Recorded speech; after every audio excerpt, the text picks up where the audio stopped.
no estágio inicial, no estágio intermediário, já no estado chamado compassivo, que é o nome que substitui o terminal, e aqueles modelos também chamados placebo, ou seja, que você não daria substância, daria uma pílula de açúcar ou de farinha, para que a pessoa também testasse até os efeitos psicológicos. Esse total de pessoas seriam 21 pessoas estudadas por módulo. E os relatórios que nós vimos divulgados pela imprensa, pelo próprio ICESP, foram relatórios que diziam que foram pesquisados 78 pessoas, em torno de 5 ou 6 modalidades de tumores, e que não apresentaram nenhum resultado. Então, a pergunta que eu faço à senhora, depois a senhora vai responder as nossas perguntas, a pergunta é a seguinte: se o protocolo de pesquisa assinado, aprovado pelo Conselho de Ética Médica e depois pela Anvisa, se esse protocolo foi rigidamente cumprido e cientificamente executado?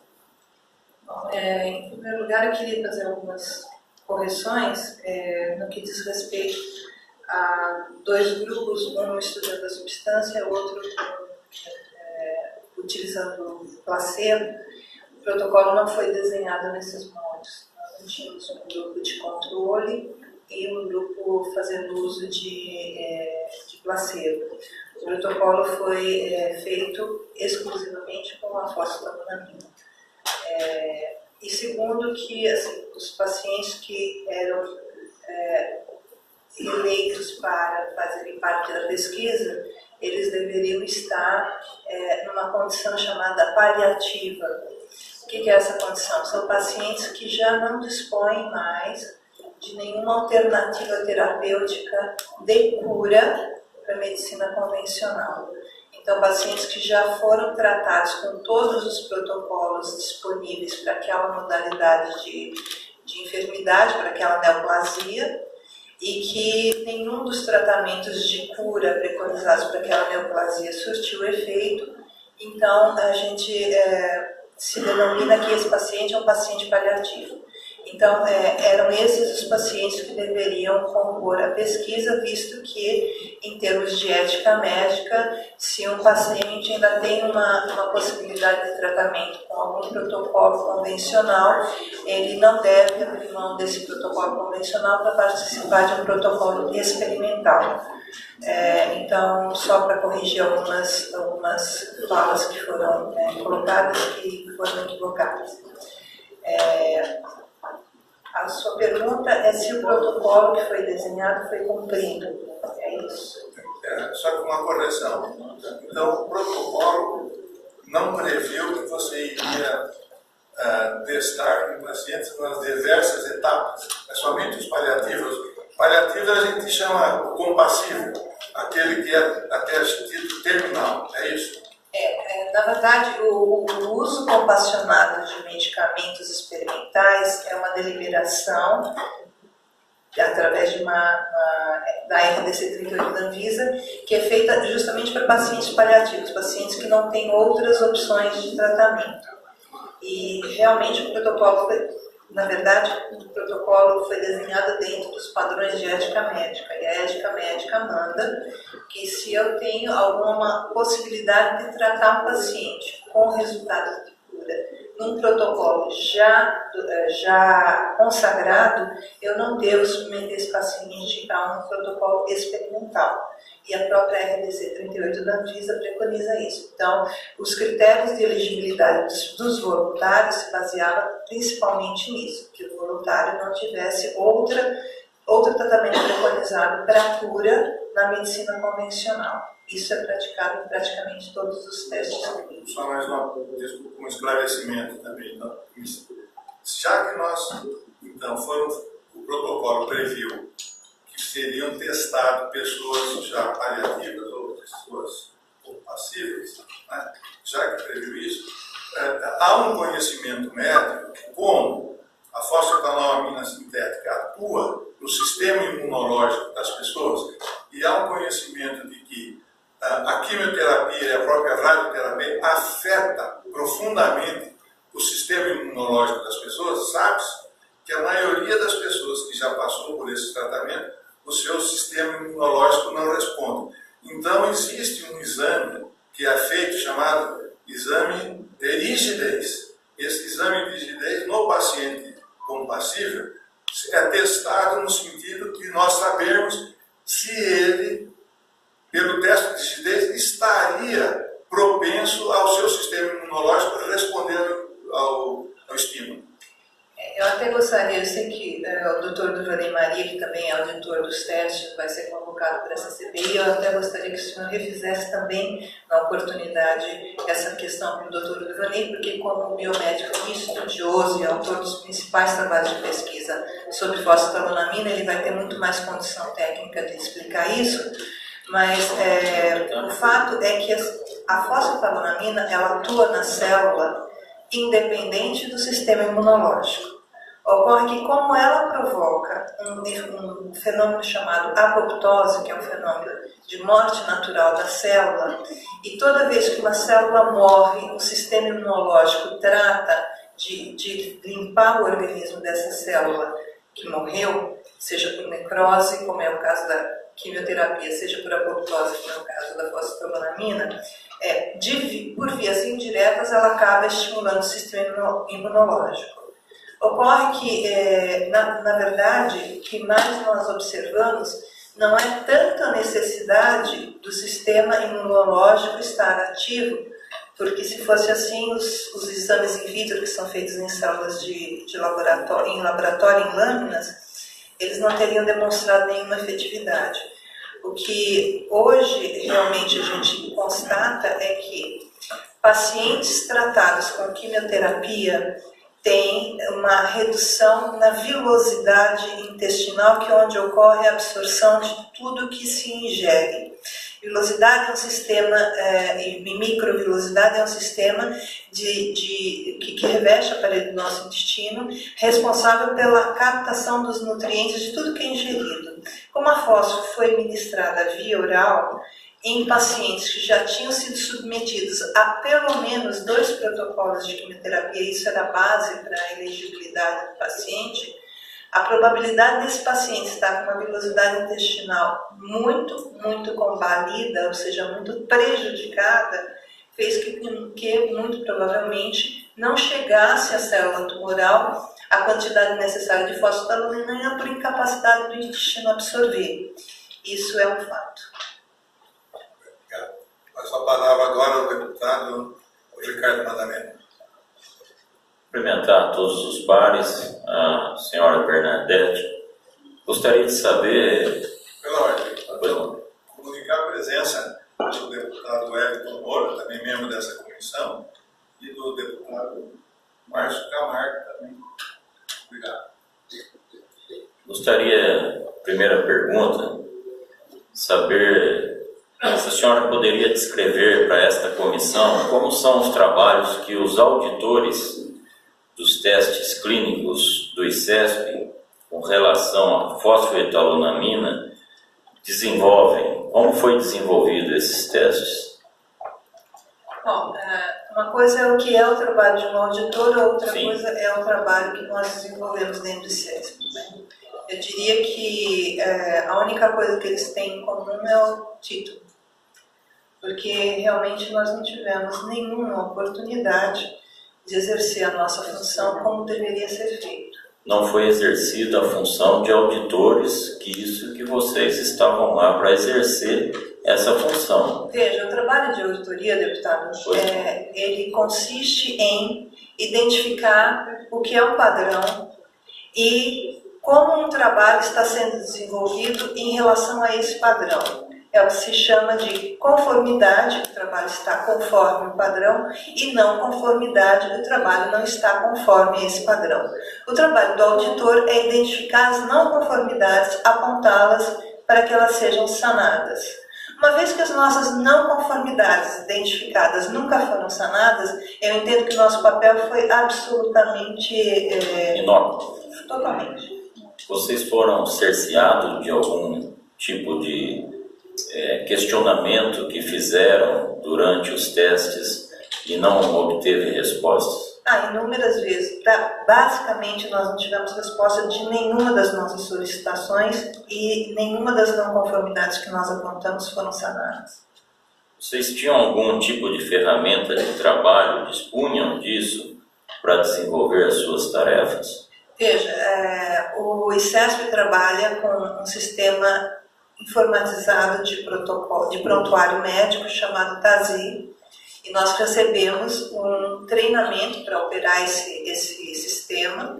Nós recebemos um login, uma senha, e esse acesso fica restrito numa sala onde uma vez por semana, às vezes uma vez cada 15 dias, isso variou no decorrer de todo o período, nós tínhamos acesso a 1 ou 2 terminais de computador para monitorarmos em torno de 85, e não 72, que não foi divulgado, em torno de 85 pacientes. Vocês tinham acesso aos pacientes? Não, nós tínhamos acesso apenas ao prontuário eletrônico e ao prontuário papel. Nós não tínhamos acesso nenhum aos pacientes.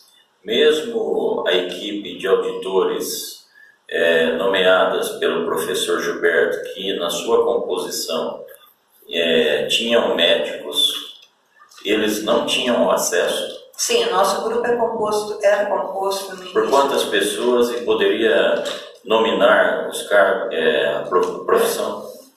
Nosso grupo era composto no início por 9 pessoas, hoje são 8, porque uma das nossas auditoras, a doutora Esther, faleceu. Então, em nosso grupo tem biomédicos, médicos, psicólogos. Pesquisadores? Sim, o Dr. Durvanino Maria é um pesquisador de longa história, pesquisador do Instituto Butantan. Nós temos oncologistas, temos médicos clínico geral, tem endocrinologista, temos médicos de várias formações e, independente de tudo isso, nós não tínhamos nenhuma das nossas solicitações numa primeira reunião de trabalho, na verdade a primeira de todas, que foi quando o grupo de auditoria ingressou, que já ingressou tardiamente, né? Não sei se todos têm conhecimento, a fase 1 da pesquisa transcorreu totalmente sem ser auditada, o que pela lei não é permitido. A própria elaboração do protocolo não foi auditada. O professor Gilberto, na condição da pessoa que autorizou o uso da patente para a pesquisa, não foi consultado na elaboração do protocolo, ele não anuiu ao protocolo, ele não foi sequer consultado se ele concordava ou não com os termos do protocolo. O protocolo ele tem diversas falhas de dados, por exemplo, na plataforma Brasil, que é a plataforma onde as pesquisas são registradas e ficam acessíveis para o mundo inteiro, em todos os países do mundo onde são realizadas pesquisas científicas. Existe uma plataforma onde essas pesquisas são publicadas para que todos os pesquisadores do mundo tenham acesso. Então, no Brasil existe uma plataforma chamada Plataforma Brasil, onde essas pesquisas são registradas. Existe um registro que as cortes, ou seja, os grupos de pacientes que compunham os 10 tipos de tumores, seriam compostos por 25 pacientes. Já no protocolo a gente tem essa informação de 21, e no final nós tivemos cortes que não chegaram a ter nem 2 pacientes, cortes com um único paciente. Então essas discrepâncias todas, quando o senhor me pergunta se o protocolo foi cumprido, não, ele não foi cumprido. Há uma série de discrepâncias que me impede de afirmar que esse protocolo foi cumprido. A senhora sabe que a senhora está sob juramento. Sim, eu sei. E é muito temerário o que a senhora está dizendo e revelando aqui para nós. Olha, eu não tenho como apresentar a essa comissão documentos, uma vez que eu fui obrigada a assinar um termo de confidencialidade, e nesse termo de confidencialidade eu não tenho a autorização de apresentar os documentos que compõem o binder. O que é um binder dentro de uma pesquisa, né? É o conceito realmente de uma brochura, de um encadernamento. É uma pasta ou um conjunto de pastas onde todos os documentos da pesquisa ficam arquivados, né? Como auditora, eu tinha acesso para consultar o binder, mas eu não tinha autorização para reproduzir, copiar ou tirar cópias ou de qualquer um dos documentos do binder. Hoje eu estou aqui até o momento narrando apenas fatos públicos, né? Pela ordem, senhor presidente, só um segundo. Eu gostaria que a CPI requeresse e confiabilidade mútua esse binder para a gente comprovar aquilo que está sendo dito. Se eles não fornecerem, é porque temem a realidade dos fatos.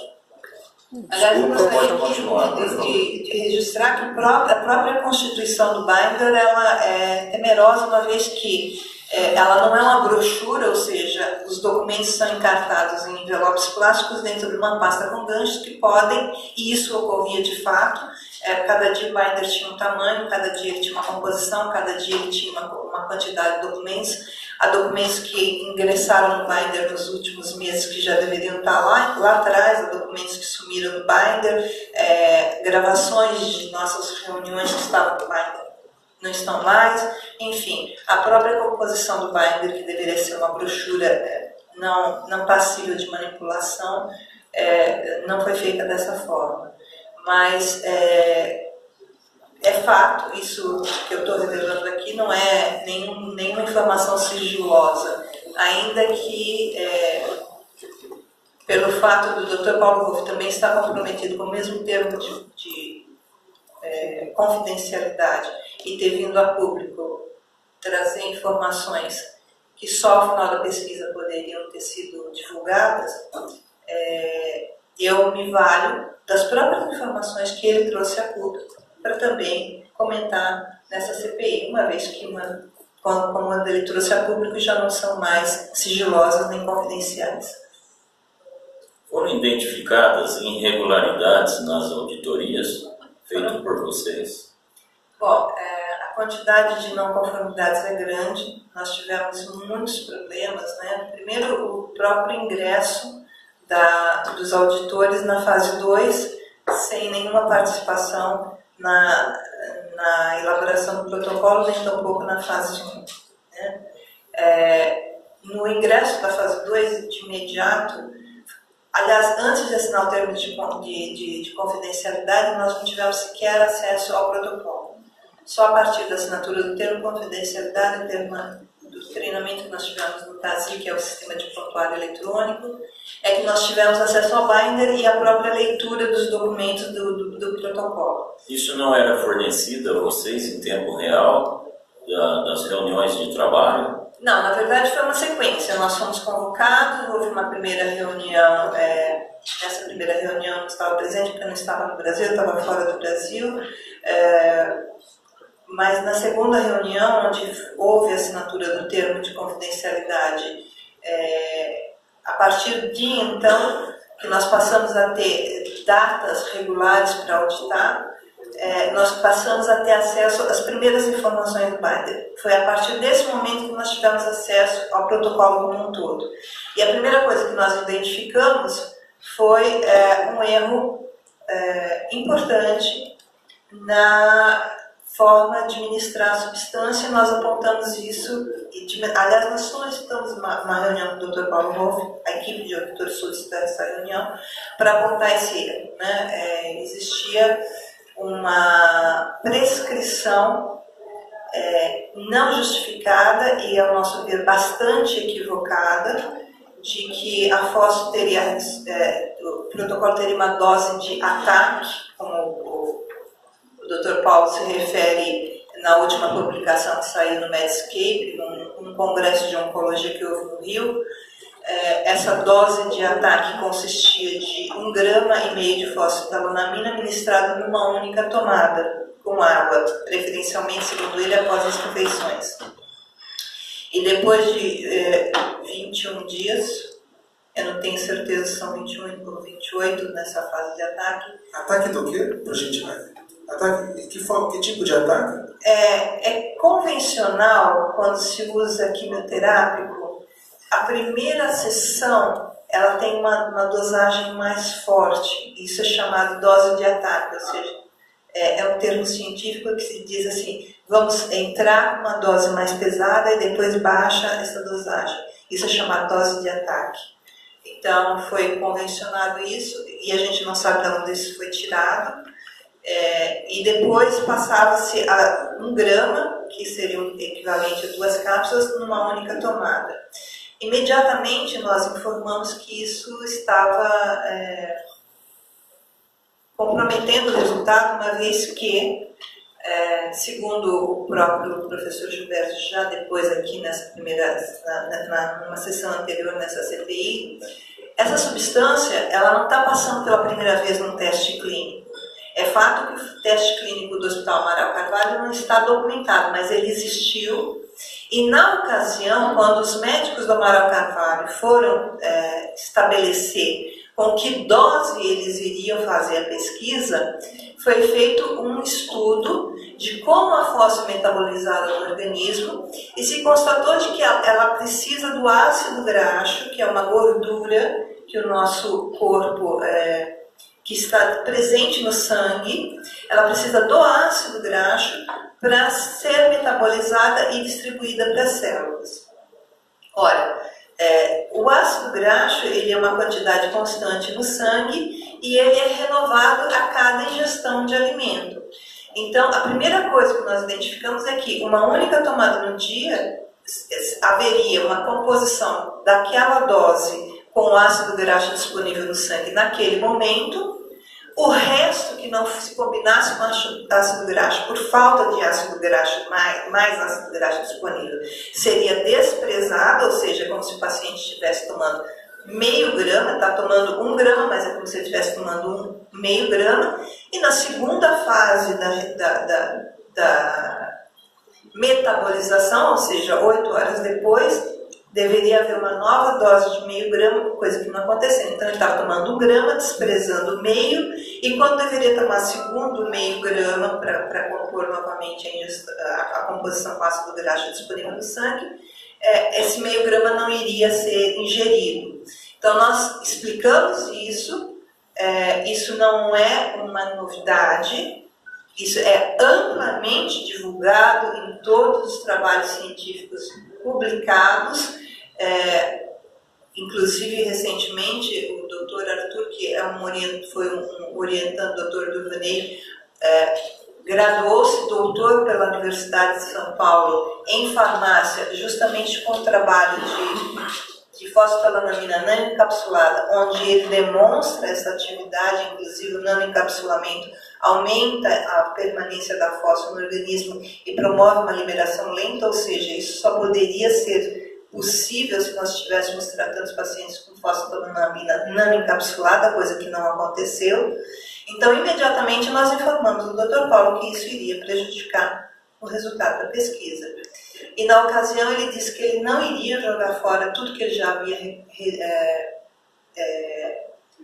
feito naquele momento, que ele iria permanecer assim e que depois, se fosse necessário, nós poderíamos rever isso. E nós começamos a questionar a partir desse momento o que era o nosso trabalho, porque se a gente está lá como auditor, encontra uma não conformidade grave, uma não conformidade que pode efetivamente comprometer o resultado da pesquisa. E esses fatos eles são amplamente documentados. Nós temos um trabalho que foi feito pelo Ministério da Ciência, Tecnologia e Inovação, junto com o Ministério da Saúde, onde fica demonstrado basicamente o quê? Que a fosfetalanamina ela é dose dependente. O que significa ser um medicamento que é dose dependente? Na dose certa ele faz efeito, na dose inferior ele não faz efeito. Ele é dependente da dose. Ele só funciona se tomado na dose certa. O trabalho do Ministério da Ciência e Tecnologia com o Ministério da Saúde demonstrou que, num trabalho no CIEMP, em Santa Catarina, onde os ratinhos foram ministrados com uma dose inferior e não foi identificada a atividade antitumoral, mas que na dose correta ela apresentou uma atividade antitumoral importante. Então isso já está comprovado. Ela é dose dependente, já existem trabalhos científicos publicados oficialmente pelo Ministério da Saúde demonstrando isso, e nós identificamos uma não conformidade grave e nada foi feito a respeito disso. Não obstante isso, está presente aqui o professor Caffarelli, que é uma pessoa que milita muito pelos trabalhos científicos da FOSFO, e ele obteve uma entrevista com o Dr. Davi Wippe, secretário da Saúde, e na ocasião, ele e a esposa dele, ele nos chamou, a mim e o Dr. Guilherme Rossini, que também é auditor, para irmos a essa reunião, e nós relatamos esse fato para o Dr. Davi Wippe. E o Dr. Davi Wippe, na ocasião, corroborou as palavras do Dr. Paulo Hoff, que ele não iria perder o que foi feito, que a pesquisa ia continuar dessa forma, de qualquer maneira. Então, a partir do momento... Licença, uma questão importante, pelo menos. Nós recebemos aqui um material para distribuir para os membros dessa comissão, um ofício do Dr. Paulo Hoff ao professor Gilberto Queres, com data do dia 4 de abril, consultando sobre a dosagem correta que deveria ser utilizada nos testes. No dia 11 de abril, o professor Gilberto respondeu que no protocolo estava previsto que os pacientes deveriam ser submetidos àquele teste chamado farmacocinética, ou seja, através do teste de farmacocinética, você iria determinar a dosagem correta a ser aplicada, conforme a senhora estava explicando. A pergunta é a seguinte: foram realizados testes de farmacocinética? Essa questão é muito importante, deputado. Eu queria esclarecer algumas coisas, né? Existe numa pesquisa científica uma coerência metodológica. Eu não posso começar adotando um critério e terminar adotando outro critério. Eu tenho que adotar um único critério no início e transcorrer com a minha pesquisa até o final, ou eu mudo meu critério e eu volto para o princípio e faço de novo meu critério até o final.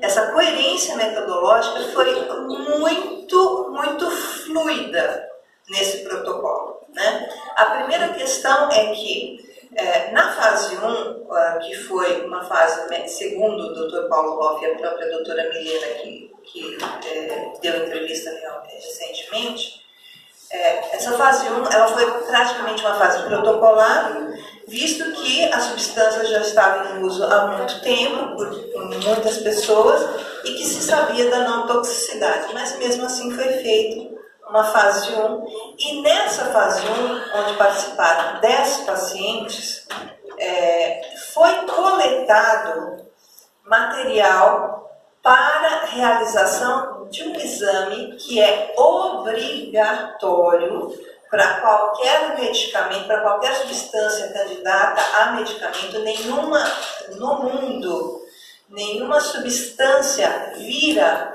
remédio, vira medicamento sem uma análise chamada farmacocinética. Na verdade, são dois processos diferentes. É uma análise chamada farmacocinética, vem fármaco, de química, de substância, e cinética, de movimento.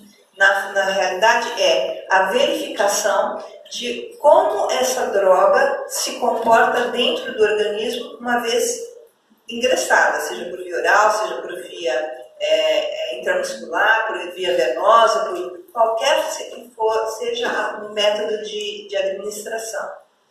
Sem farmacocinética, nada vira remédio no mundo inteiro. Isso é um protocolo universal. O próprio Dr. Paulo Hoff, quando esteve nesta casa, quando foi o lançamento da Comissão Parlamentar de Combate ao Câncer, ele foi convidado e o deputado Madalena arguiu o Dr. Paulo Hoff sobre a questão da dose que foi utilizada nos pacientes na pesquisa da FEA no ICESP, e ele próprio informou que essa dose só poderia ser definida com confiabilidade a partir do exame de farmacocinética. Nesses 10 pacientes que fizeram parte da fase 1, foi coletado material que está armazenado no biobanco do ICESP, fezes, urinas e sangue desses pacientes, justamente para a elaboração desse exame. Doutora Bernadette, só um segundinho, para não perder o raciocínio. Isso foi discutido em auditoria, que ele ia tomar uma decisão de dar 3 dragens cápsula ao mesmo tempo, e houve discussão e não fazer a farmacocinética? Não houve discussão. Nenhuma? Nenhuma. Quando nós ingressamos... Quem tomou essa decisão de administrar 3 dragens ao mesmo tempo? Eu não sei responder isso para o senhor, porque quando isso não passou pelo crivo da auditoria? Não, quando nós ingressamos na pesquisa, a fase 1 já estava completamente terminada. E os pacientes já tinham feito uso da prescrição conforme desenhado no protocolo. E desenhado por quem esse protocolo? Esse protocolo ele foi desenhado pelo grupo de pesquisa de ICESP, sob a responsabilidade da doutora Milena, e o responsável pela pesquisa é o Dr. Paulo Hoff. Tá. Não há no protocolo nenhuma justificativa da dose. Não existe? Não, no protocolo não existe. Então a decisão foi única e exclusiva da comissão do ICESP. Provavelmente a comissão que decidiu. Olha, eu assisti uma entrevista do Dr. Paulo Hoff, onde, aliás, foi até uma entrevista que ele deu logo no início da pesquisa, se não me engano, até com o Dr. Geraldo Alves junto e o Dr. Davi Wippe, e ele afirmou o seguinte, que o objetivo da pesquisa era a que estava fazendo uso. Tá, mas o que a população faz uso informal seria após o café da manhã, almoço e janta. E ele administrou às 10 da manhã, às 3 de uma vez só. Pois é, eu não sei de onde ele tirou essa prescrição informal e nem sei em que ponto isso valida uma pesquisa científica. Eu nunca ouvi falar em pesquisa científica baseada em uso informal. Os auditores não tinham conhecimento dessa administração. Não, nós tomamos conhecimento quando nós tivemos acesso ao binder. E vocês não foram chamados para participar da primeira fase? Não. Nós nem ofício, nada? Nada. Tá. Eu gostaria de voltar um pouquinho, porque eu perdi o time aí, para a senhora me responder. Os pacientes foram orientados através de uma cartilha ou gravação na questão alimentar. Houve recomendação pela equipe do ICESP a respeito de ingerir alimentos do ácido graxo? Olha, deputado, eu vou aproveitar essa sua pergunta para fazer até um desabafo aqui. Quando nós identificamos esse erro fundamental, a nossa maior preocupação era a saúde do ICESP e nós dissemos justamente isso, dessa necessidade da ingestão de ácidos graxos essenciais. Só para esclarecer, ácidos graxos essenciais são gorduras que o nosso corpo não fabrica por ele próprio. Nosso corpo é um grande laboratório, como a gente sabe, capaz de produzir inúmeras substâncias. Porém, algumas substâncias ele não é capaz de produzir e, no entanto, ele precisa para um bom funcionamento. Os ácidos graxos essenciais, e não qualquer ácido graxo, ou seja, não qualquer gordura, mas as gorduras essenciais, são chamadas ácidos graxos essenciais, não podem ser produzidas pelo nosso próprio organismo. O organismo precisa dessas gorduras, mas ele só consegue obtê-las se nós ingerirmos essas gorduras. A fósforo precisa de ácidos graxos essenciais para fazer o trabalho dela dentro do organismo. E isso não foi administrado aos pacientes, aos 72 pacientes? Quando nós pedimos ao Dr. Paulo que fosse orientado o paciente que ele fizesse ingestão com ômega 3 ou com vitamina E, enfim, com produtos ricos em ácidos graxos essenciais, ele me disse o seguinte: Bernadette, você tem que entender uma coisa. Essa pesquisa ela é regida por legislação E pela legislação, tudo que eu digo ao paciente que ele precisa fazer por conta da pesquisa, eu sou obrigada a fornecer. Ele ainda usou esse termo para explicar. Se eu disser que o paciente precisa ingerir a fósforo com bombom de sonho de valsa, sem nenhuma propaganda marca, mas ele quis dizer uma coisa tão simples assim, eu sou obrigado a fornecer esse bombom de sonho de valsa. E eu não tenho verba para isso. Aliás, desculpe, deputado, com todo o respeito que eu tenho a essa casa, eu gostaria que essa CPI não só investigasse o porquê a pesquisa não surtiu o efeito que deveria surtir, mas investigasse também porque eu li no site da LESP um pronunciamento do deputado Pedro Tobias, e eu acredito que um deputado estadual não seria leviano de afirmar uma coisa dessa se não tivesse muita certeza do que está falando. Ele afirma que foram gastos 40 milhões nessa pesquisa. Eu pergunto onde? Eu pergunto e eu solicito a essa casa que investigue e responda. Onde foram gastos 40 milhões se nós não tínhamos verba sequer para orientar o paciente a fazer consumo de um ômega 3, de um ácido graxo, nada.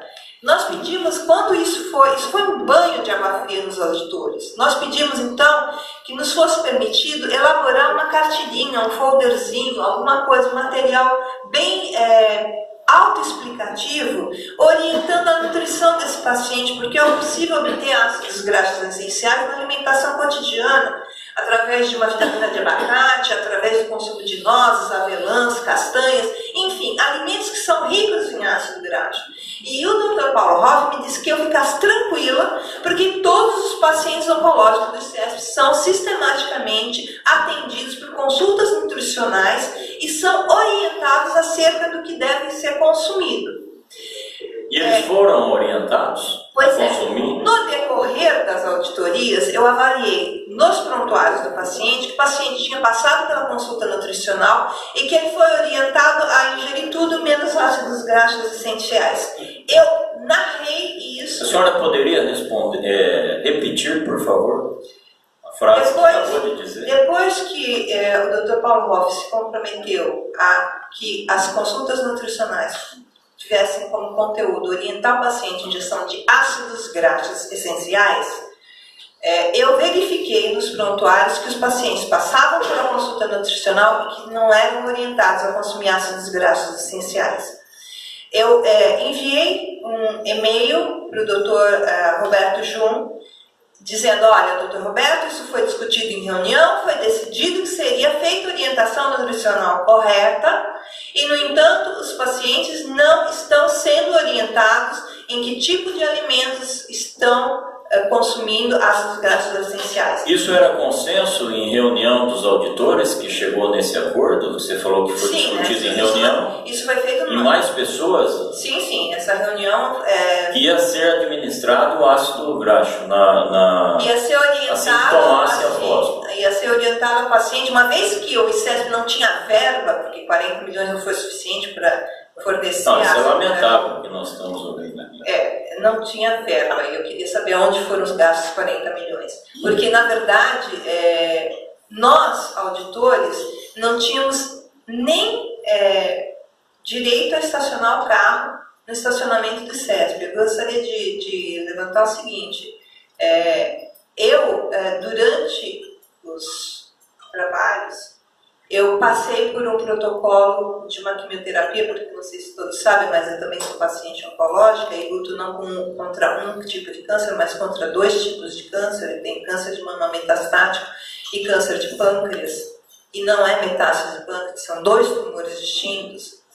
E durante o trabalho de auditoria, eu passei por um protocolo chamado FOLFIRINOX, que me obrigava a fazer a infusão por 8 horas no hospital e depois permanecer por mais 46 horas com uma bomba de infusão que liberava a droga por 46 horas. Eu ficava com aquela bombinha pendurada por 46 horas. E nem por isso eu faltei em nenhum dos dias de auditoria. E nesses dias eu era obrigada a me locomover de Uber, porque eu não podia ir com o meu carro, porque se eu tivesse que ir com o meu carro eu tinha que estacionar num local onde eu tinha que passar por dentro de toda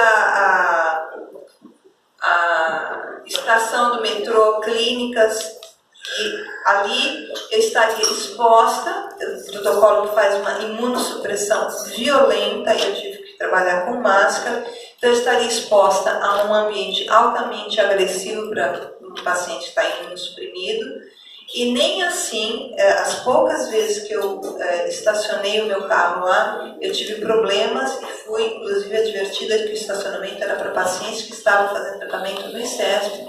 Então nós não tivemos sequer, não é nem a isenção do pagamento do estacionamento, mas é pagando, nem pagando. Então, o manual que diz o papel do auditor fala inclusive numa política de cargos e salários. Nós fizemos o nosso trabalho sem nenhuma remuneração, nenhum lanche nós recebemos, nunca, nunca. Em momento algum, acho que se nós tivéssemos, o que nós tomamos foi nas reuniões onde o Dr. Paulo participava, tinha café. Foi o máximo de cortesia que nós recebemos. Senhora Bernadette, essas reuniões de trabalho dos auditores, junto com a equipe do ICESP, elas eram gravadas? Sim, as reuniões com o Dr. Paulo e com o Dr. Jun, nosso trabalho, que era entrar na sala de pesquisa, sentar no terminal e começar a avaliar prontuários e documentos... Isso eram gravadas? Não, isso não era gravado. Mas as reuniões eram todas gravadas. Senhor presidente, eu requero todas essas gravações, o senhor fazer um ofício ao ICESP requerendo todas essas gravações. Eu queria só pedir licença, deputada Mariana, para concluir a resposta a respeito das orientações nutricionais. Pode. É que recentemente, depois que foi anunciado que haveria uma auditoria aqui nessa casa a respeito do protocolo do ferro, eu estava avaliando o prontuário de um dos pacientes e eu me deparei com uma anotação em uma consulta nutricional estarrecedora. A nutricionista grafou, eu peço até permissão para ler as palavras que estão no prontuário.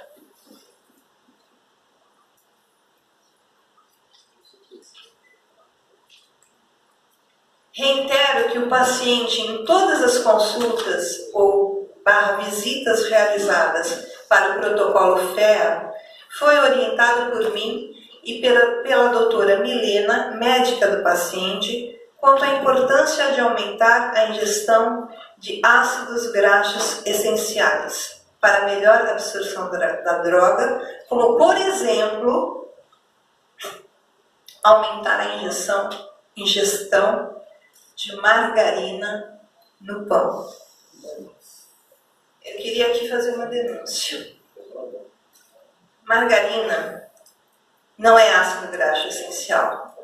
Margarina é gordura vegetal hidrogenada, mais conhecida como gordura trans, proibida na grande maioria dos países de ser utilizada na produção de qualquer alimento industrializado. E eu queria fazer chegar às mãos do deputado documento da Anvisa demonstrando que gordura trans é prejudicial à saúde e não deve ser consumida por ninguém. A senhora poderia me responder quem que recomendou isso? Segundo a nutricionista. Nome completo?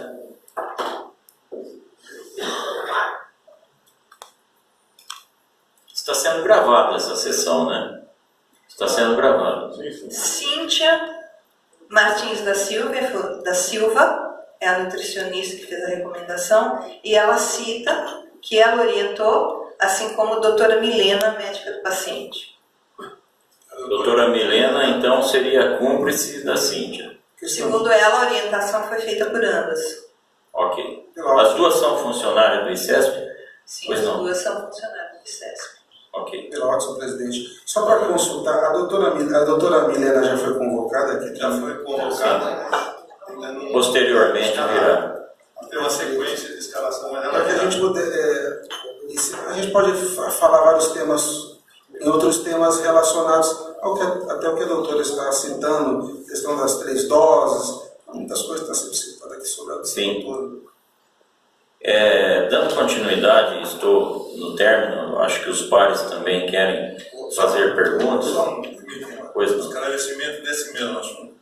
Apenas para ficar gravado, quais alimentos nós temos os ácidos graxos que são disponíveis, que a pessoa seria orientada a comer carne de porco, comer picanha, esse tipo de coisa? Os ácidos graxos podem ser encontrados em frutas gordurosas, como por exemplo abacate, nozes, castanhas em geral, amêndoas, avelãs, a noz macadâmia, os peixes são ricos em ômegas, todos os alimentos ricos em ômega 3, o ômega 3 é um ácido graxo essencial, ou seja, o nosso organismo precisa dele, no entanto, ele só tem acesso se for ingerido, ele não consegue produzir. Não é o caso de outros ácidos graxos, que a gente não precisa necessariamente comer a gordura, o organismo pega qualquer nutriente e transforma em um ácido graxo não essencial, mas os essenciais ele não consegue fazer essa transformação, precisam ser ingeridos. Mais um detalhe também que eu julgo importante, o meu conhecimento assim, leva de que qualquer tipo de produto, para se transformar em um medicamento, ele deve passar por 3 etapas. A primeira etapa é um teste em animais. A segunda etapa já é em seres humanos, apenas para se verificar o efeito colateral do produto. Né? E nós temos certeza de que a fosfetanolamina, tanto em Jaú como aqui no Recep, passou por esses testes. E a terceira etapa, então, seria o uso do medicamento na doença para verificar sua eficácia. Tá? Então a senhora fala, primeiro que eu gostaria que a senhora me esclarecesse exatamente que o ICESP fez a primeira etapa e a segunda. Qual foi a primeira etapa deles e qual foi a segunda? A primeira etapa foi justamente o teste de segurança. Né? Foram feitos... o teste de segurança foi feito com 10 pacientes, um de cada corte. Cortes são grupos de tumores. E esses pacientes, durante o teste de segurança, doaram material de análise para o biobanco. Que material é esse? Fezes, urina e sangue. Esse material está estocado no biobanco do ICESP para o que deveria ser a etapa entre a fase 1 e a fase 2, que é o estudo de farmacocinética. E a partir do estudo de farmacocinética, ou melhor, a partir do resultado do estudo de farmacocinética, iniciar a fase 2, que é a fase da eficácia com a dose correta. No entanto, essa fase 2 foi iniciada com uma dose, segundo termos médicos, assim, uma dose apócrifa, digamos, uma dose não científica. Então, eu não sei como é que a gente faz uma pesquisa clínica com princípios não científicos. Eu, sinceramente, não consigo entender. Doutora Bernadette, no caso do recrutamento dos pacientes, que na sua maioria não, todos, estavam em estado avançado da doença, praticamente em estado terminal, isso teve alguma discussão com os auditores para que selecionasse apenas paciente em estado avançado? Olha, os critérios de elegibilidade, eles foram muito bem definidos no protocolo, mas eu gostaria de dizer o seguinte: um dos critérios é uma avaliação chamada ECOG, um critério de avaliação, que ele é totalmente baseado na percepção do médico. Né? E é como um laudo. Você pegar uma imagem de um raio-x, de uma tomografia, e submeter a 2 especialistas, muito difícil que eu vá conseguir 2 laudos idênticos. Sempre um especialista vai ter uma visão de uma coisa e o outro de outra coisa. Via de regra, os bons laudos são discutidos entre 2 ou 3 especialistas para se chegar a um consenso. Eu diria que uma avaliação de ECOG é uma avaliação subjetiva, se não for feita por 2 pessoas, ou seja, a boa prática manda, que toda avaliação subjetiva seja ratificada, ou seja, que duas pessoas cheguem a um acordo a respeito disso. Isso não foi feito. Houve morte precoce de algum paciente assim que começou as pesquisas? Olha, eu queria lembrar o seguinte, tá? Essa questão dos óbitos, nós estamos falando de pacientes paliativos. Um paciente paliativo, ele não tem cura preconizada pela medicina. Então, que ele vai a óbito, ele pode ir a óbito atropelado no caminhão atravessando a rua, como ele pode ir a óbito pela doença. Se ele não tiver nenhum acidente, o natural é que ele vá a óbito pela doença. Isso vai ocorrer. Então, dizer que os óbitos que aconteceram no decorrer da pesquisa foram provocados pela má escolha do paciente, não é verdade. Né? Esse paciente, ele está condenado à morte pela doença. Ele não tem cura preconizada. Ele está participando de um protocolo de pesquisa experimental e ele não tem cura preconizada. Pode ser que esse protocolo, no caso dele, surta efeito, como não. Todos os pacientes de pesquisa no mundo, que diz respeito à oncologia, são pacientes sem nenhuma condição terapêutica para outros protocolos já instituídos. Né? Por isso que ele vai para a pesquisa. Doutora Bernadette, vou retomar a pergunta.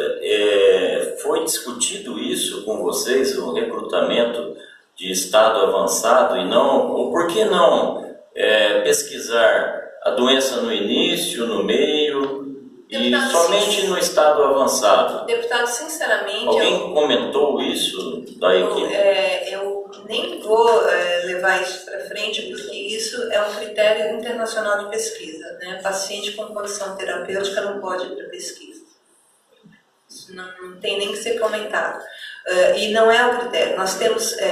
se o senhor requisitou as gravações das reuniões, o senhor vai constatar que em uma das reuniões, na verdade, na reunião onde foi decidida a suspensão do ingresso de nossos pacientes para a reformulação do protocolo, e nós fomos surpreendidos com uma atitude totalmente diferente do que foi combinado nessa reunião. Nós tínhamos uma corte que não tinha apresentado resposta. Não estávamos com a pesquisa terminada ainda, mas o Dr. Paulo afirmou que estatisticamente era impossível conseguir resposta naquela corte, que era a corte de colo retal. Justamente a corte de colo retal é a corte que tem mais propensão a não absorver, porque o intestino é que absorve a substância para fazer o metabolismo de primeira passagem. O metabolismo de primeira passagem é o primeiro trato digestivo da droga. E nessa reunião ficou combinado que o protocolo seria suspenso para ingressos de novos pacientes, uma vez que a gente tinha que ter 210 pacientes, estávamos com 72 pacientes válidos, apesar de terem sido recrutados 85. Nessa reunião ficou decidido que o protocolo sofreria modificação da dose, modificação do modo de usar, da administração, e que aí nós iríamos recomeçar a pesquisa nos modos corretos. E nós fomos surpreendidos com uma suspensão, com um joguinho de palavras. Né? A verdade foi muito mal traduzida. O próprio release que o ICESP divulgou para a imprensa, e eu queria aqui até corroborar com alguns jornalistas que disseram, poxa, foi uma coletiva para petit comité, a maior parte dos jornalistas não foi comunicada, e alguns jornalistas que não receberam o comunicado da coletiva entraram em contato depois para tentar conseguir a gravação, a filmagem, e foi informado a eles pela assessoria de imprensa do ICESP que não existia filmagem disponível, o que não é verdade. Essa filmagem esteve disponível na página do Podia requerer, senhor presidente, essa fita. O senhor está se referindo à coletiva de imprensa ou à reunião pré-coletiva? Olha, a coletiva foi 29 de março, isso deve ter sido em torno do começo de março ou fim de fevereiro. A última pergunta, senhor presidente. Pois não, fica à vontade, presidente. Eu acho que gostaria de me ater a essa cronologia. No dia 6 de novembro, quase, a doutora Milena Pérez Marques declarou no Congresso, no 20º Congresso Brasileiro de Oncologia Clínica, e que no final de 73 pacientes com tumores sólidos avançados não tiveram resposta. Ela declarou isso no dia 6 de novembro. No dia 4 de abril deste ano, você está falando que isso tudo foi em março. No dia 4 de abril, o Dr. Paulo Hoff pediu a dosagem correta para o professor Gilberto. É porque a pesquisa foi suspensa em dia 29 de março. No dia 11 de abril, o professor Gilberto respondeu dizendo que a dosagem correta seria através dos testes de farmacocinética. Exato. Eu tenho aqui em mão um documento do Dr. Roberto Yumaray, de 6 de junho, onde ele preconiza que a continuidade dos testes deveria ser feita os exames da farmacocinética, no dia 6 de junho. E nós temos aqui uma entrevista do Dr. Paulo Hoff, no dia 4 de outubro de 17 desse ano, dizendo que os testes foram feitos e não tiveram resultado nenhum, e que a fosfetanolamina não apresentou resultado. Depois de anunciada a abertura desta CPI, convocada pelo deputado Rafael Silva, e nós estamos fazendo parte, depois disso, o ICESP abriu uma licitação pública para, agora no mês de outubro, abriu uma licitação pública para a finalidade de contratar o laboratório especializado para fazer os testes de farmacocinética. Então, veja bem que a questão da cronologia, a minha cabeça fica até meio misturada com essas coisas. Eles suspenderam tudo em março. Em abril continuaram pedindo coisas. Depois agora estão fazendo os testes. Então a pergunta é a seguinte: está suspenso esse teste? Está suspenso esse protocolo ou ele está em continuidade? Não, o protocolo não está suspenso. O que foi suspenso foi o ingresso de novos pacientes na pesquisa. O protocolo não está suspenso, nós temos 3 pacientes em tratamento no momento. Ao contrário do que foi divulgado, que só não teve resposta, até o momento nós temos 3 pacientes, 2 da corte de melanoma e 1 da corte de pulmão.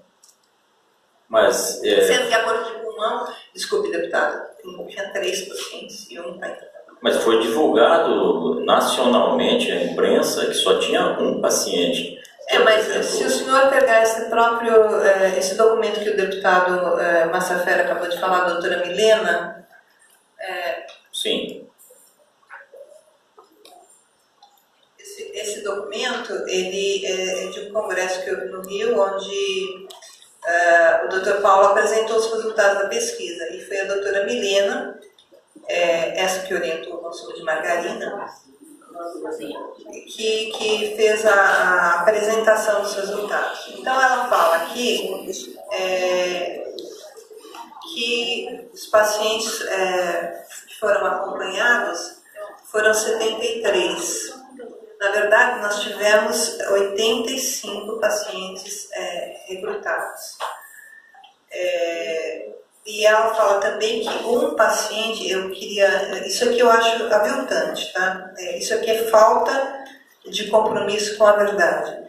Ela fala que o Dr. Paulo vou falar que um paciente apresentou efeito colateral da fosfo, aumento da transaminase. O aumento da transaminase, ou seja, é um indicativo claro de toxicidade, e que esse paciente foi suspenso da pesquisa, ainda que ele não tenha apresentado progressão de doença, mas ele foi afastado da pesquisa por aumento da transaminase, ou seja, porque teoricamente a fosfo teria exercido um efeito tóxico no fígado. Sendo que no prontuário desse paciente está muito claro que o paciente teve aumento de transaminase, ele estava no protocolo FEA, mas ele teve aumento de transaminase por uso de anti-inflamatório.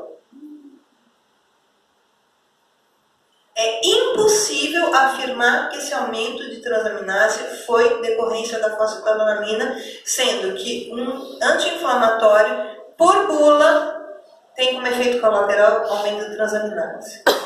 Então eu acho que esse tipo de declaração, o Dr. Paulo fala que a CPI não é fórum para se discutir ciência. Mas com certeza, nós estamos aqui discutindo o recurso público que foi investido nas pesquisas e se houve crime. Se houve crime, nós vamos apurar. No entanto, nos crime fóruns... de responsabilidade. Mas desculpe, no entanto, esse seria um fórum científico adequado, onde ninguém discutiu nada, porque os participantes não tiveram acesso às informações fidedignas. Nenhum participante da auditoria estava lá para contrapor o que foi falado. Então, senhor presidente, fica o dito pelo não dito. Pela presidente, pela ordem, senhor presidente. O senhor acabou de ler aí na revista e dizendo que eu me recordo desta matéria, que o professor Gilberto respondeu que teria que fazer farmacocinética. Não é na revista, não. Tem ofício dele. Tem ofício dele. Na revista, o Paulo Hoffman diz que ele não respondeu. Está escrito isso. Está escrito. O senhor poderia me mostrar o documento que o professor Gilberto responde o ICESP em nome de Paulo Hoffman? Nossa, que eu entreguei para todos os deputados. Tem pertence aqui? Aqui tem? Tem um ofício do dia 11 de abril de 2017. Tá bom. Sem necessidade, depois eu... Aliás, eu queria só complementar, porque o Instituto Viva Fósforo, do qual o professor Gilberto, que é chefe-presidente e eu sou vice-presidente, está oficiando a revista Veja a se retratar, porque essa informação não corresponde à verdade. A última pergunta, senhor. Só para aproveitar um momento, está aqui presente o deputado Cezinha Bandeira, que hoje é o nosso presidente da Comissão de Saúde. Eu gostaria de que ele, pelo menos, verificasse para nós, porque eu me recordo, Cezinha, gostaria de confirmar, este ano, não sei se foi no mês de junho ou se foi no mês de agosto, a Comissão de Saúde recebeu a visita do secretário da Saúde da Curitiba. E nesse dia, apenas eu questionei sobre o andamento da pesquisa da FOS, porque ele havia mandado dispensar o professor que estava acompanhando a fabricação da qualidade lá no laboratório, Salvador Claro Neto. Salvador? Claro Neto. Claro Neto. Ele mandou dispensar com declaração. Eu perguntei e ele falou, não, a pesquisa não está, ele falou nessa reunião, acredito até que esteja gravado, a pesquisa da FOS não está suspensa. A pesquisa, quem manda na pesquisa é o Dr. Paulo Hoffman. Todo e qualquer procedimento relativo a isso tem que ser discutido com ele. Agora, o que me consta é que de 78 pessoas que foram analisadas, deu o resultado que tinha o melanoma doença de pele. Os outros, nenhum deles apresentou resultado nenhum. É isso que eu sei. Pela ordem, senhor presidente, está gravado isso aí que o Cezinha fez aqui, que teve aqui com o secretário? Na presença dele. Ele quer a fita também para fazer parte dos áudios, faz favor. Posso fazer a última pergunta, senhor presidente? Doutora Bernadette, a senhora acabou de mencionar aqui ainda há pouco que deveriam ser 210 pacientes, pois estavam sendo pesquisados 10 tipos de tumores no corpo humano e, na verdade, fizeram uma pesquisa com 72 ou 73 pacientes e que não é real que eram 85, é isso, né? Na verdade, o que aconteceu? Não, só concluindo. Qual a confiabilidade de uma pesquisa que requer 20 pacientes para um certo tipo de tumor e na realidade passa a ser 6, 7 pessoas que estão sendo avaliadas? E isso é um dinheiro público que está sendo investido. Tem confiabilidade você reduzir a 1/3 o número de pessoas que vão fazer essa pesquisa, esses testes, os voluntários? Bom, em primeiro lugar, eu não tive acesso ao cálculo estatístico da amostra significativa para poder responder com dados da própria pesquisa, mas com certeza uma corte que deveria ter, pelo menos de fígado, teve um paciente. Peraí, eu gostaria que a senhora repetisse. Era para ter 20, teve um paciente em um dos tumores? E teve um? Foi testado uma pessoa? Uma pessoa. Ela poderia estar, não sou médico, mas poderia ter a imunidade completamente comprometida e foi feito um teste, e esse teste foi passado à imprensa, à nação, a todo mundo. Concorda? Isso não foi passado, né, deputado? Na verdade, Mas ele disse que não funciona. Pois é, cientificamente isso deveria ter sido publicado da forma correta. E foi publicado em alguma revista científica, em alguma banca? Não. Na verdade, nada. A fase 1 deveria ter sido publicada, não foi publicada até hoje. Eu, inclusive, requeri por ofício ao Dr. Paulo Hoff algumas informações que nós estávamos precisando para fornecer para o Ministério da Saúde, que está dando continuidade à pesquisa lá na Universidade Federal do Ceará, e ele respondeu que vai ser publicado em revista indexada no momento oportuno, mas nem os resultados da fase 1, quer dizer, teoricamente você não vai para a fase 2 sem publicar o resultado da fase 1, nem esses resultados foram publicados. Não poderia ter sido feito dessa forma. A pesquisa não está concluída, tanto que houve a suspensão do ingresso de nossos pacientes e não a suspensão da pesquisa. É evidente que numa corte onde eu tenho 21 e eu passo a ter um único voluntário, o meu resultado estatístico não pode ser considerado. Ele é comprometido. É totalmente comprometido. No entanto, o que a gente percebe é que esses números todos, assim, nós teríamos que ter 210 pacientes recrutados e só foram recrutados 85. Desses 85, 14, se não me falha a memória, que deve ter sido isso, 72 foram para ingresso, eles foram considerados falha de screening. O que é uma falha de screening? Eu tenho um critério de elegibilidade, quer dizer, o paciente tem que ter uma doença metastática, já ter que passar por 2 tipos de quimioterapia de primeira linha e segunda linha e ter sido ineficaz para ele ser elegível, ou seja, para ele ter condições de participar da pesquisa. Num segundo momento, ele vai para a avaliação física. Nessa avaliação física são coletados alguns exames, por exemplo, exame de sangue. Vamos supor que esse paciente já apresenta uma alteração de transaminase antes de ingressar na pesquisa. Ele já é uma falha de screening, ele já não tem condição básica para participar da pesquisa. Então, me chama a atenção, e isso foi uma coisa que eu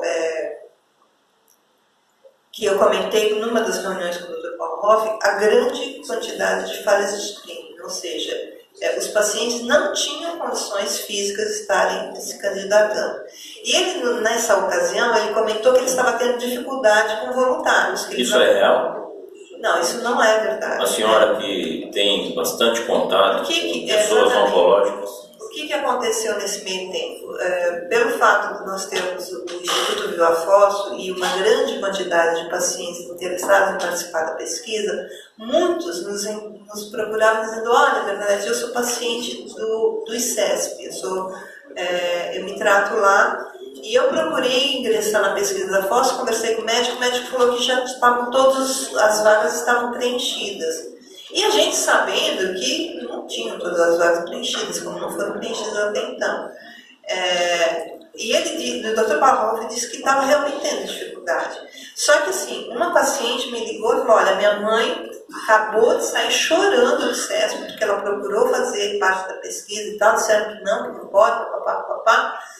Eu virei e falei assim: olha, eu vou ligar na ouvidoria para poder saber o que está acontecendo. Eu pessoalmente liguei na ouvidoria, e na ouvidoria foi repetido exatamente o que foi dito para a filha daquela senhora, que é paciente, dizendo que não tinha vaga, todos os pacientes estavam recrutados, e eu narrei esse fato na reunião com o Dr. Paulo Wolff, e ele se comprometeu, ele disse, olha, nossas ligações todas na auditoria são gravadas, eu me comprometo a levantar essa gravação da sua conversa com o nosso ouvidor e verificar o que aconteceu. Claro que foi mais um item das nossas não conformidades que nunca foi respondido. Doutor Brandão, pela palavra, o deputado Cássio Navarro. Muito obrigado, Francisco. Por duas vezes eu escutei a doutora falando sobre o Viva Fósforo. Instituto Viva Fósforo. O projeto, é isso? Não, não é um projeto. O que é? Você já entendeu o que é? O Instituto Viva Fósforo é um instituto que nasceu para atender interesses de pacientes interessados em fazer o uso de tratamentos experimentais, tá? Para orientar esses pacientes. Quantas pessoas fazem parte hoje? Ele funciona ainda hoje? Ele funciona. No decorrer do último ano, o Instituto sofreu uma alteração de objetos de estatuto e ele passou também a ser um instituto de pesquisa. Eu era presidente, eu abdiquei da presidência para que o Dr. Gilberto Chieric assumisse a presidência e a partir dessa nova reformulação do estatuto, ele passou a ser também um instituto de pesquisa. É um instituto que atende o que acontece na prática, deputado. Nós temos hoje uma quantidade muito grande de pacientes no país inteiro que fazem uso da fosfetanolamina através de autorizações judiciais, licenças judiciais, ações judiciais que permitem a eles terem acesso e fazerem uso dessa substância.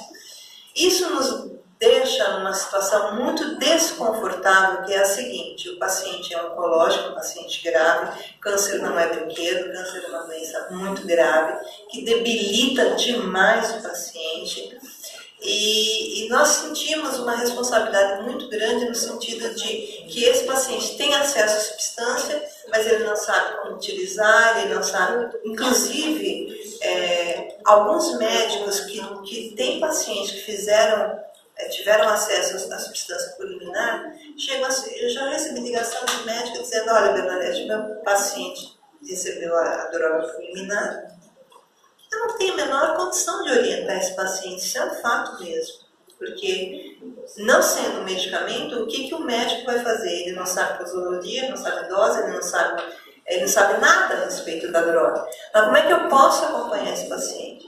Então, o que nós temos como orientação no Instituto? Primeiro, verificar se o paciente está fazendo uso consciente, se ele foi procurar a droga pelos motivos corretos. Como eu disse, nós nunca orientamos que a fosfetanolamina deva ser a primeira opção alternativa de um paciente oncológico. Eu sou paciente oncológica, acabei de narrar que estava fazendo uso de quimioterapia, quer dizer, não abandonei em momento nenhum o tratamento convencional. Ainda que o tratamento convencional não tenha surtido efeito para mim, eu queria deixar bem agressivo. Steve Jobs morreu de tumor de pâncreas, Marcelo Rezende recentemente perdeu a vida também com tumor de pâncreas. Então, eu nunca abandonei o tratamento convencional e eu vivo o que eu prego. O que a gente orienta no Instituto Paciente Oncológico é o que a gente vive, né? Então, em momento algum, a gente deixa esse paciente desamparado. E o nosso papel sempre é de orientar esse paciente, já que ele está fazendo uso de uma substância experimental de livre e espontânea vontade, que ele faça da melhor maneira possível. Procurar orientá-lo nesse sentido. Espero que eu tenha respondido a sua pergunta. Tem um ponto aí que eu queria te perguntar. A informação médica é que, pelo Código de Ética Médica, eles não podem receitar um produto que ainda não está liberado pela Anvisa como medicamento. Mas o protocolo 38 da Anvisa, do Ministério da Saúde, a lei que está aprovada lá pela Câmara dos Deputados Federais, ela diz que os pacientes compassíveis podem utilizar isso, mas nenhum médico hoje receita. E nós enfrentamos o seguinte problema. Lá em São Carlos, na USP, no laboratório, fazia 200 mil por dia, aqui se dava para as pessoas. E quando chegou a ter 10 mil liminares, eles pediram para suspender, porque não dava para fabricar 400 mil unidades. Feito o protocolo do governo do estado, com a Anvisa, está sendo feito no PDT de Cravinhos, esse produto.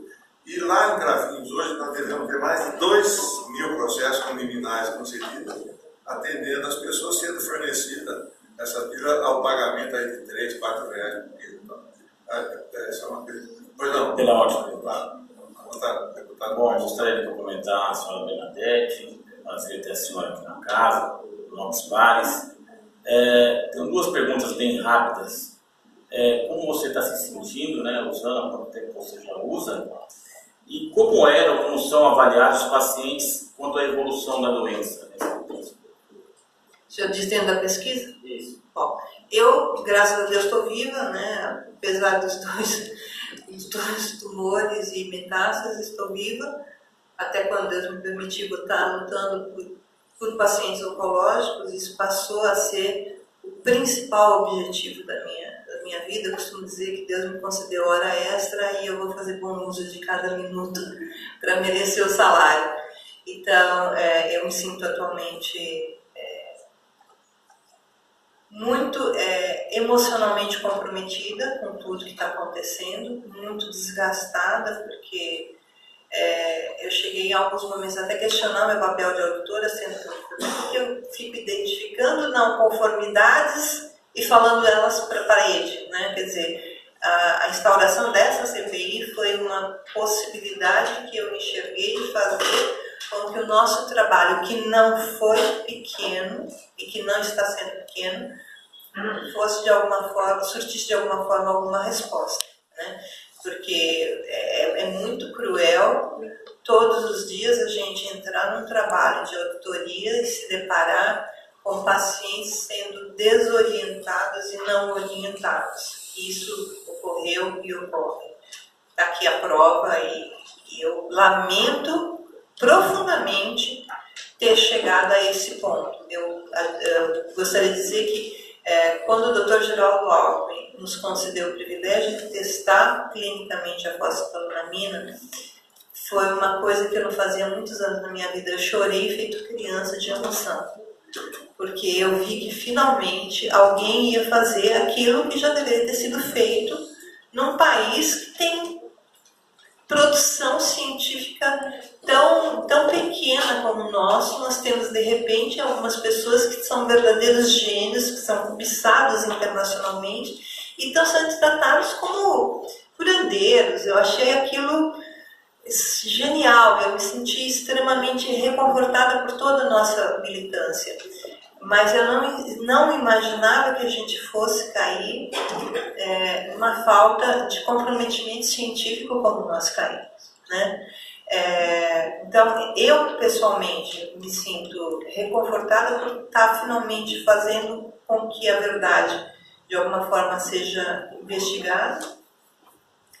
E me sinto extremamente deprimida pelo fato de, hoje, se um médico me liga dizendo: Bernadette, meu paciente tem a substância e me pede para orientar, mas eu não tenho como orientar, eu digo a esse médico: doutor, eu lamento, mas eu entendo esse médico. Eu me coloco na posição de um médico que não sabe nada a respeito de uma droga e o paciente vem e fala assim: olha, eu consegui eliminar, vou fazer uso, me diz o que eu tenho que fazer.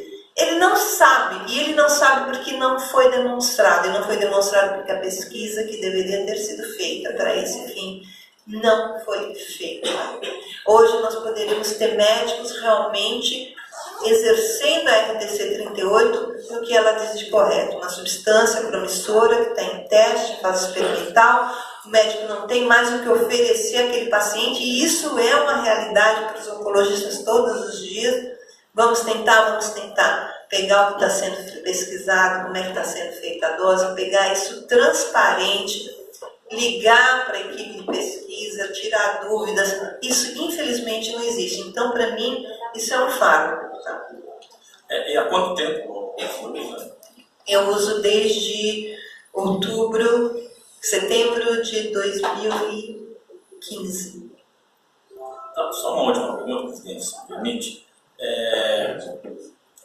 A quantidade exata depende, acho que, do corpo, do tamanho do corpo da pessoa, peso. Eu sou diabético tipo 1. Até acertar a dose da insulina demora muito tempo. Tem fase que você precisa de mais, quando você come mais, você precisa tomar uma outra rápida. É mais ou menos isso que é o teste que vai ser feito agora, que abriu a licitação, é isso?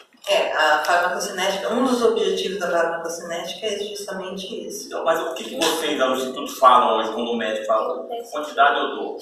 Pois é, essa dose que era utilizada no Amaral Carvalho, ela foi feita com base na quantidade de ácido graxo disponível no sangue, que é constante. Lógico que é feito uma quantidade sobressalente, porque, como o senhor mesmo disse, indivíduo pequeno, indivíduo maior, o tamanho, o peso corpóreo, tudo isso deve interferir. Mas eu quero lembrar o seguinte, em 1995, quando foram feitos os testes do Amaral Carvalho, nós não dispunhamos de uma série de ferramentas, de análises que hoje nós dispomos. Então, a tendência é que a gente tenha que refazer alguns passos até aos olhos do que é praticado hoje, né? Porque até a própria regulamentação de medicamentos mudou de lá para cá. Para você ter uma noção, não existia Anvisa nessa época. Quem fazia a regulamentação de medicamentos era direto do Ministério da Saúde, no departamento dentro do Ministério da Saúde, não existia uma agência como existe hoje, que é a Anvisa. Obrigado, senhor presidente. A palavra ao deputado Quirino. Obrigado, senhor presidente.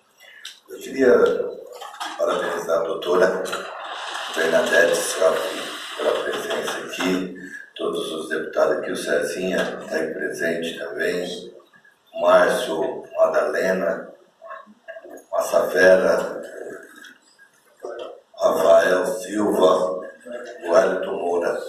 Queria perguntar, doutora, na avaliação é possível afirmar que os pacientes tomavam fosfoetanolamina sintética formulada pelo Dr. Gilberto Cherici? Aqui está escrito errado, então. E assim, e outra coisa, a senhora falou que desde 2015 a senhora toma a fósforo. E a senhora percebeu assim no dia a dia, durante esse tempo, que mesmo a senhora faz quimioterapia, radioterapia, a senhora percebeu nesse tempo que alguns sintomas de melhora assim de um dia para o outro, no momento que a senhora toma, no período de uma dose até a outra? E outra coisa, a gente sabe que tem algumas coisas que dentro do trâmite a gente ouve, algum representante de algum laboratório esteve participando de algumas reuniões em relação às decisões, como que ia fazer essas pesquisas em quantidade de pessoas, porque falar que vai fazer pesquisa em 21 pacientes e fazer em um só, eu acho que é uma pesquisa totalmente em vão, de uma decisão que não quer ter um conhecimento profundo dentro desse trabalho, né? Porque de 21, uma pessoa, um paciente, para fazer um teste e usar um paciente só, infelizmente isso aí é uma situação complicada e delicada, e vou ser sincera, eu acho que quem tomou essa decisão é criminosa. Se eu esqueci de alguma das suas perguntas, me cobre, por favor.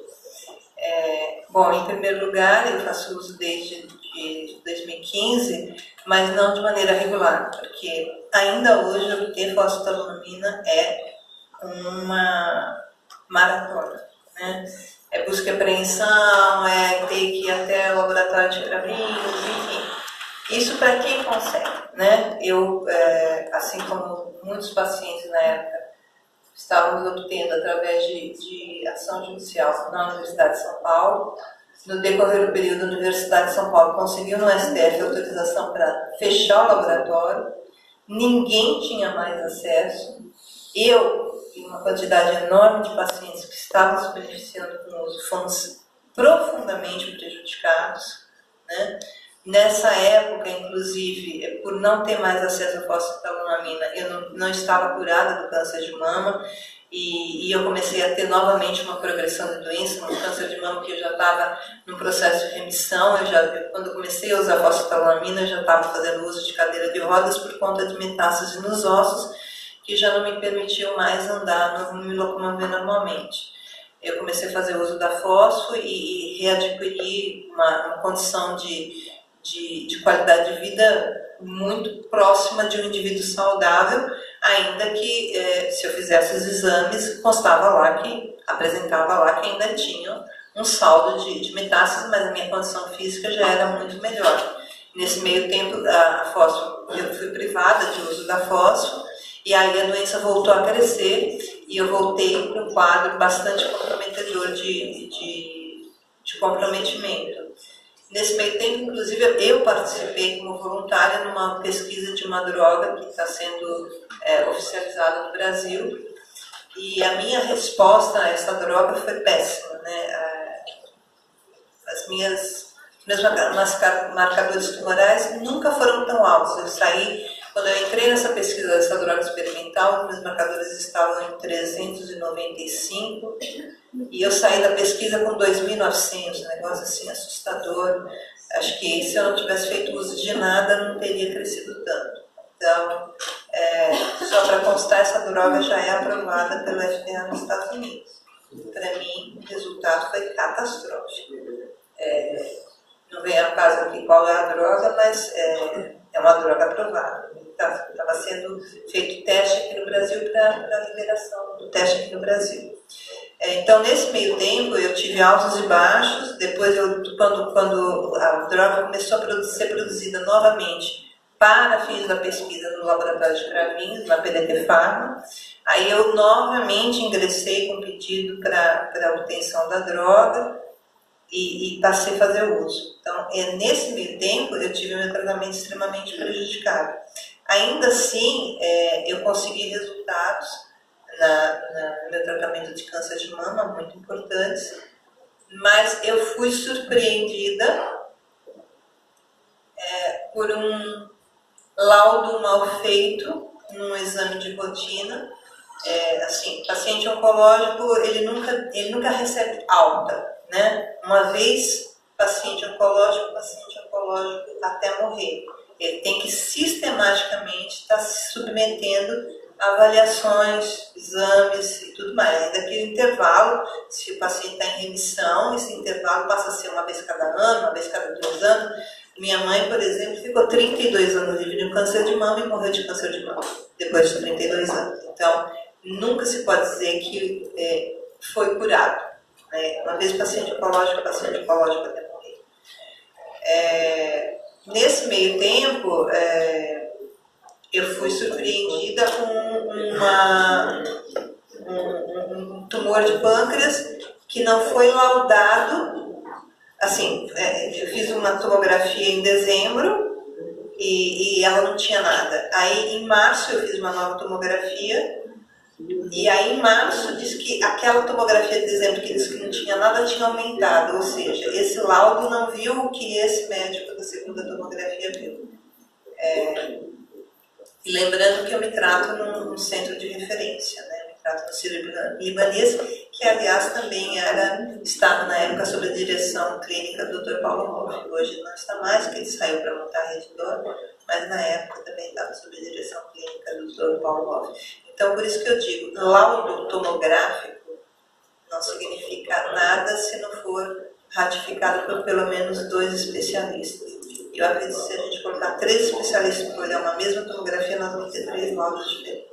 Doutora, se o senhor presidente posso fazer uma pergunta, só em cima da que a senhora está falando. Em relação ao particular da senhora, em relação à quantidade de doses que a senhora toma diária, cada paciente é uma quantidade.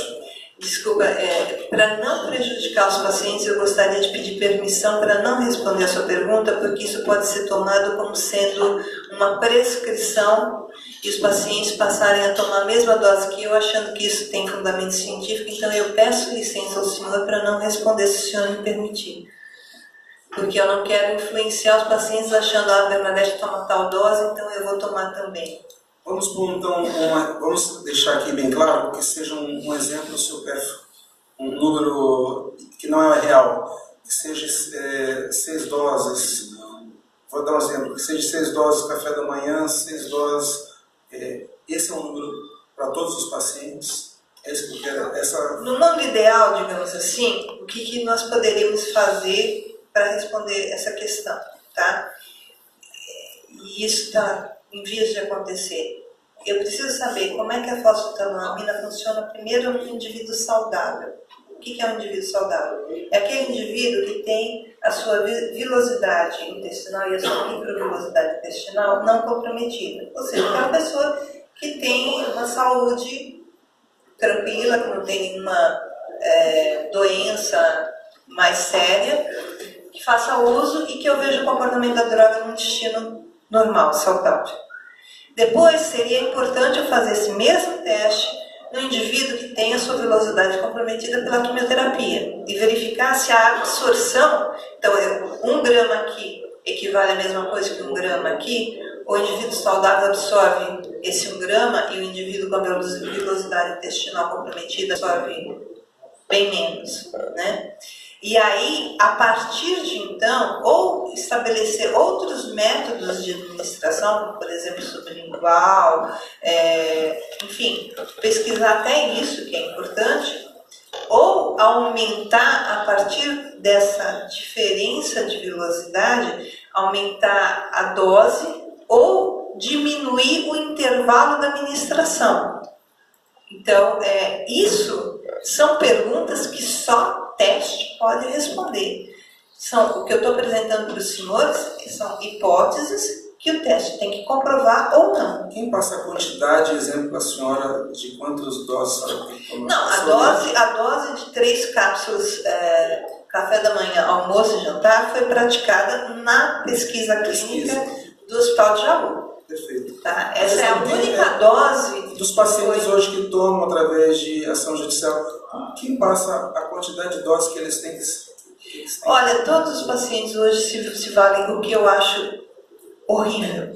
Todos os pacientes hoje se valem de informação de internet, o que eu acho horrível.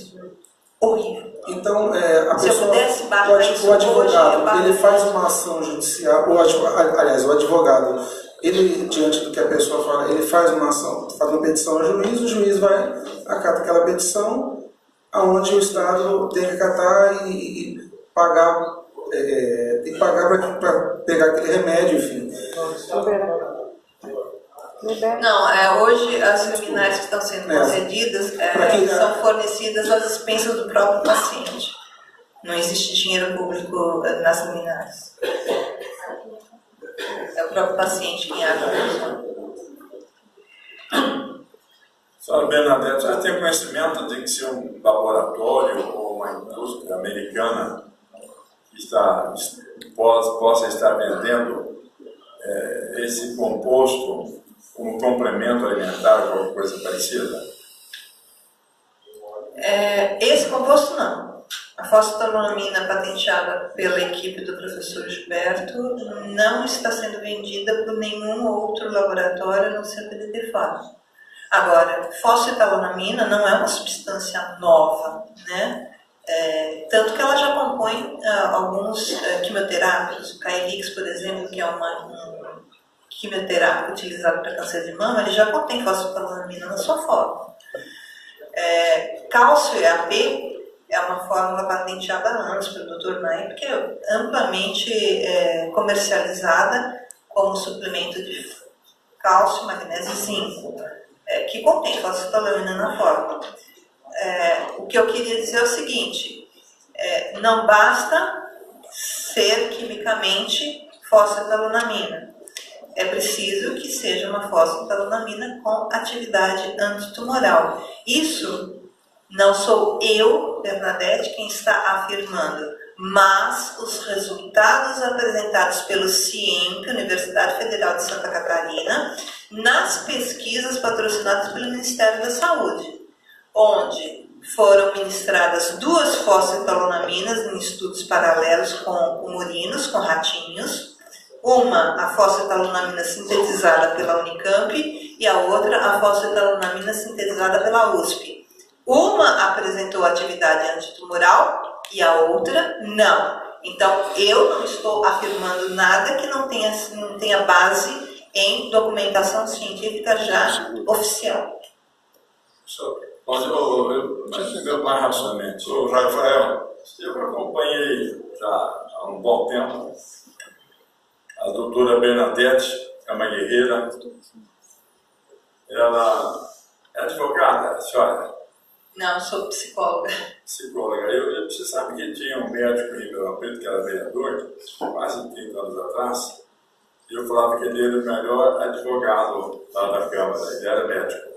É Pedro Augusto Azevedo Marques, filho do Corifeu de Azevedo Marques, é antigo já. E ele entendia direito mais do que qualquer advogado, ele era médico.